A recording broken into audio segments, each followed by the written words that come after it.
Hello, नमस्ते। I am Arpita, special educator and a trainer. तो आज हम बात करेंगे, अगर आपके बच्चे को प्रॉब्लम हो रही है आइडेंटिफिकेशन ऑफ नंबर्स, कंफ्यूजन होता है जैसे कि 6 और 8 में, 3 और 5 में, 3 और 2 में, तो आप क्या करें उस चीज़ के लिए? पहले रिपीटेटिवली आप उन चीज़ों को कराइए कि this is 6, this is 8, this is ये और ये जो भी है, उसको कन्फ्यूजन उसको रिपीटेटिवली कराइए विदाउट एरर। एररलेस टीचिंग हम इसके लिए करते हैं जिसमें कि हम उसको कभी भी मौका ही नहीं देंगे कि वो बोले गलत। ठीक है, पहले से पहले अगर हम बोल देंगे तो वो गलत नहीं करेगा। सेकंड थिंग, अब मैं आपको एक शीट दे रही हूँ, एक वर्कशीट मैं आपको शो कर रही हूँ जो आपको सिंपली बनानी है और अपने बच्चे को देनी है, और कैसे आप उसको कराएंगे वो भी मैं आपको साथ में बता रही हूँ। So just look it. मैं आपको इसका फोटो शेयर कर दूंगी ऑन द पोस्ट, बिकॉज मुझे लगता है शायद आपको उल्टा दिखाई दे रहा होगा। तो आप क्या करेंगे, मैं आपको चलो सीधा करके भी दिखा देती हूँ, बट मुझे पूरा वो चेंज करना पड़ेगा, तो मैं आपको पोस्ट शेयर कर दूंगी रिगार्डिंग दिस। सो इसमें क्या करना है, आइडेंटिफिकेशन सबसे पहले आप ऊपर लिखेंगे आइडेंटिफिकेशन। और जब भी आप कोई भी इस तरीके से इंग्लिश में कुछ भी लिखते हैं ना, तो ट्राई कीजिए कि बच्चे को इस ही राइटिंग में दें। कर्सिव राइटिंग हम यूज़ नहीं करते हैं फॉर आवर चिल्ड्रन, ओके।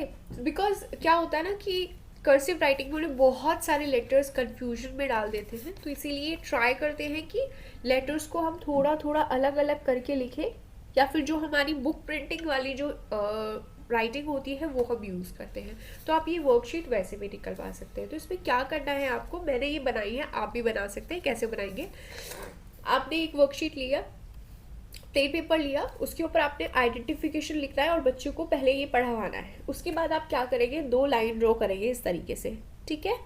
अब ये लाइन ड्रॉ आपको सिर्फ खाली करके छोड़ देनी है। उसके बाद आपको नंबर्स डालने हैं। पहले मैं आपको मैं आपको प्रेफर करूँगी कि आप 1 से 10 तक ही नंबर्स को डालें, बिकॉज उसमें क्या होता है कि 1 to 10 जो आपको क्लियर आउट करना है पहले आप वो कर लीजिए। उसके बाद आप 10 से आगे 11 to 20 जाइए, फिर 20 to 30, इस तरीके से आप जाइए तो ज़्यादा बेटर रहता है।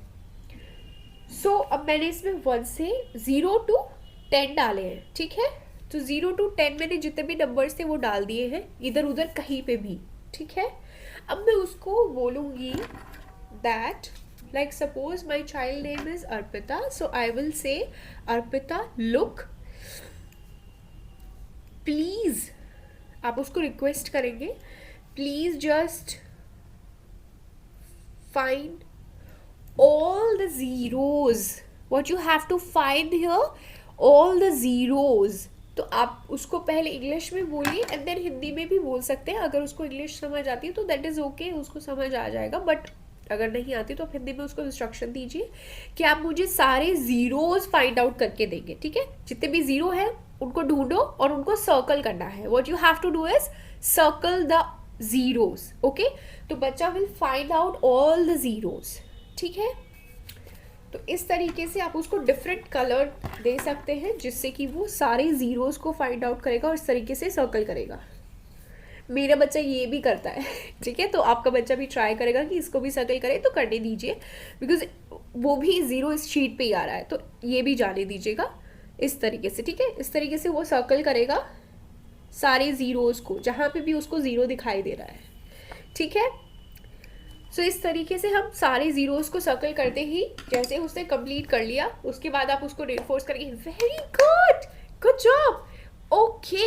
आपने तो बड़ी जल्दी फाइंड आउट कर लिया, सारे ज़ीरोज़ निकाल दिए आपने। उसके बाद आप क्या करेंगे, जब उसने ज़ीरो फाइंड आउट कर लिए हैं, अब आप नेक्स्ट चीज़ लेंगे, बट उससे पहले आप उसको कुछ भी इस तरीके से रेनफोर्स भी कर सकते हैं, या फिर अगर आप उसको कुछ खेलने के लिए देना चाहते हैं, अगर वो हाइपर हो रहा है, उसका पढ़ने का मन नहीं है, तो आप उसको कुछ और दे सकते हैं बीच में, बट अभी जैसे आपने स्टार्टिंग किया है तो मत दीजिए आप उसको।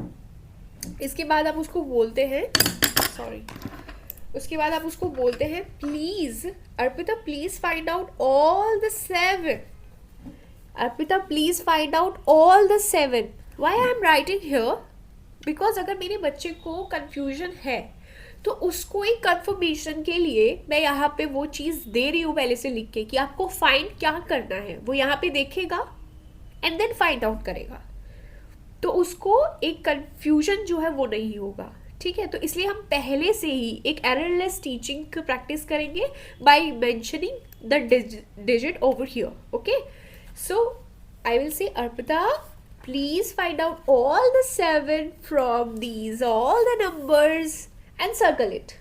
So बच्चा फिर अगेन वो फिर से 7 को ढूंढेगा, सर्कल करेगा, फिर सर्कल करेगा.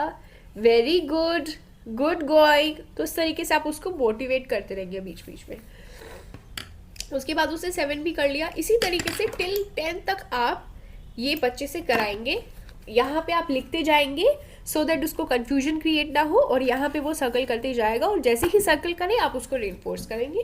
So that's it for this worksheet. I think this is very very good. मैंने खुद ट्राई किया है तो आपके लिए भी बहुत अच्छी रहेगी. ट्राई कीजिएगा एंड अपने एक्सपीरियंस शेयर कीजिएगा. Thank you so much. नमस्ते.